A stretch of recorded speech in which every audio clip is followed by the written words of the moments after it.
Drink with James, episode 182.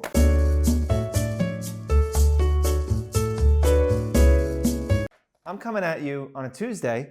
Maybe one of the only times we've released something on a Tuesday, unless Brian shits the bed and doesn't edit in time and we end up uploading it on Tuesday. But hopefully you had a good holiday weekend. We're a few weeks ahead in our filming, but I'm going to talk about something that I hope when you watch this video, the fires in Australia are a thing of the past. I hope it rained for a week and a half and we are no longer, one of our continents is no longer burning, incinerating itself. But I do think, it has been horrible to watch all of that play out over the last month. But you do see the power of social. It has been great to see everybody using their platform to raise awareness, to raise money. I've seen small influencers out there running campaigns, raising, hundreds or thousands of dollars. I mean, a woman sold nude photos of herself and raised $1 million. I mean, and I think there was a comedian who raised like $15 million. So, and all of this done on social using Instagram. One of my hopes for 2020 is that, influencers can use their platforms for good and for causes when the world literally or figuratively isn't on fire. How do we motivate people to talk about world issues when things like the fires aren't happening? How do we get people to talk about politics when things like, Trump's child caging policies aren't being enacted? How do we talk about this stuff when we're not in crisis mode? We talked a bunch at the end of last year about, politics and about using your platform to raise awareness about political issues and things going on in the country and the world. And, when something like these fires happens, you see the appetite for that. You see that people are open to hearing about these things. But we have to get to the next step. We have to do better to where we don't have to wait for something universally terrible to happen to be able to raise awareness about the things that are going on in the world. So that is one hope I have for 2020. And with that, I'm just going to roll straight into questions here.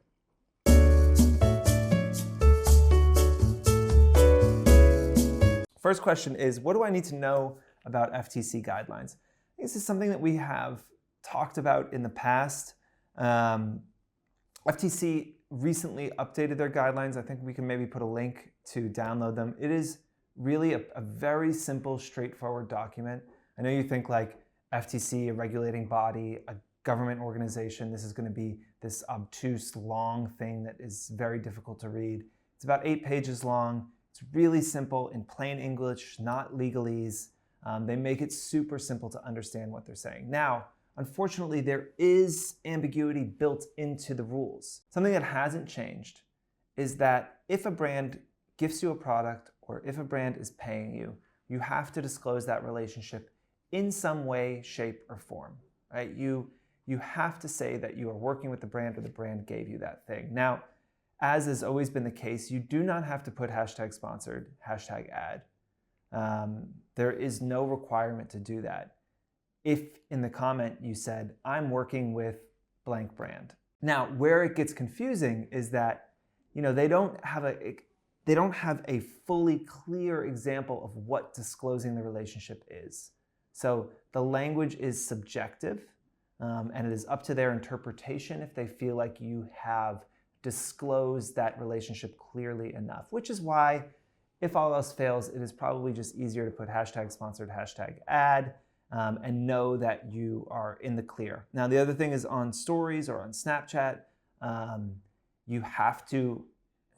you can't just disclose that relationship verbally. You have to write it down. So you have to put, sponsored or ad or whatever it is, or just disclose the relationship in the story, and frustratingly but true, in every single frame of that story. So if it's a 5-story, if it's 5 frames, if you are going to completely align with FTC regulations, each frame has to have ad. You can't just disclose it in the first one. So look, you can put it small in the bottom, but if you want to, stay right with, we're in Trump's America. So I would just make sure you put your disclosures on there, especially if you're not like a rich white man who golfs with Trump. I would just be extra special careful. If it's some sort of live stream, you have to mention that it's sponsored. You have to mention that it's sponsored periodically so that people who are joining the live stream at different times, there's not just one disclosure at the beginning. Now, this is what you would need to do if you are going to 100% align with FTC guidelines. They aren't going after people really aggressively. I haven't heard of an Instagram FTC suit in a while that wasn't like against, Kim Kardashian or something. And when they do go after people, generally it's going to be those mega celebrities.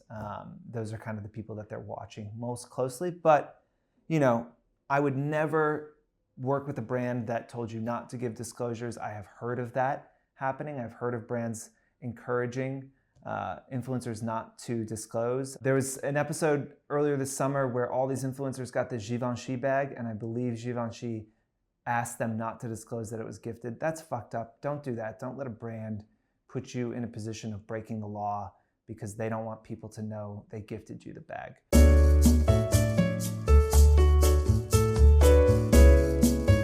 Question number 2, do I think that brands should include influencers in their product development? I think that increasingly brands will include influencers in their product development, if not from the get-go of actually designing the product, which we're seeing more and more of, these micro brands launching that are designed by influencers or owned by influencers, or they're co-branded with influencers. I think we will continue to see more and more of that. But you can also see a world where brands are testing new products using influencers. If I was a big retailer and I know I have to cut 30,000 units of a product, I might seed that to influencers first in 3 different variations and see which one gets a better reaction. I think that increasingly retailers will try and run tests in that way so that they can be better informed in this kind of real live focus group on which products are going to do well, which products people are going to resonate with, which ones will get people to go to the website or buy that product. So I don't know how much of that is happening yet, but I think y'all have this incredible access to consumers, right? You have this direct relationship with consumers, people that are coming to you for advice on what they should be buying, and brands absolutely should be leaning on influencers more earlier in the process. And look, as we've seen with Danielle's, with Danielle from We Were What, who was just on the last episode, what we saw from, or a few episodes ago, what we saw from like her launch with her swimwear launch was that when brands are developing with influencers and when they are involved earlier in the process, it's something that your audience gets used to, they get invested in, and it just performs a lot better. And so I think that smart brands will start pulling especially macro influencers in earlier in the development process, and then maybe start using more micro or mid-tier influencers to run tests to see which products are resonating with their audiences.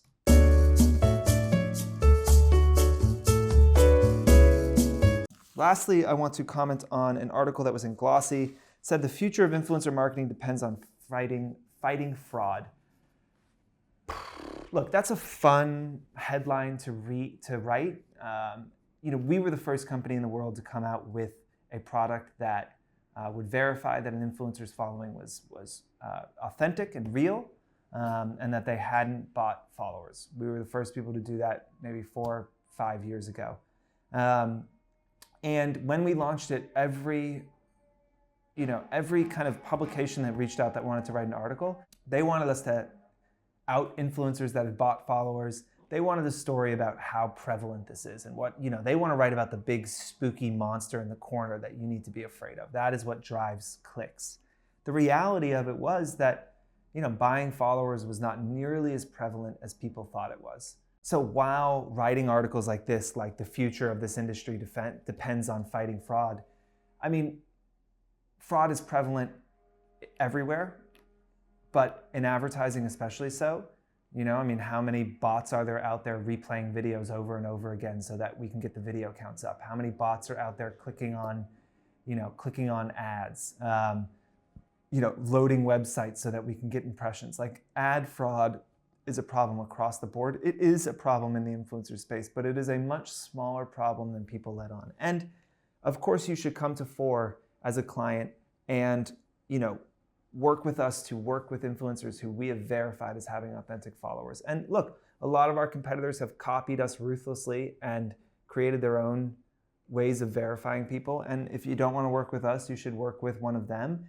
And if not that, you should learn a few kind of tricks to figure out whether or not somebody's following is authentic or not, and decrease your reliance on engagement. One, because it's rapidly leaving the platform, but two, because it doesn't tell you a good story, and engagement is as easy or easier to buy than followers are. So I do not think that buying followers is an existential threat to the industry, though it is important to have ways to validate that the people you work with are real, and for brands to know that the money that they're being spent is being spent effectively. And we definitely need to protect ourselves and give ourselves that that confidence when we're spending hundreds of thousands or millions of dollars. But I wouldn't buy too much into articles saying the end is near because they're just looking for clicks. With that, I bid you all adieu, and we will see you next week.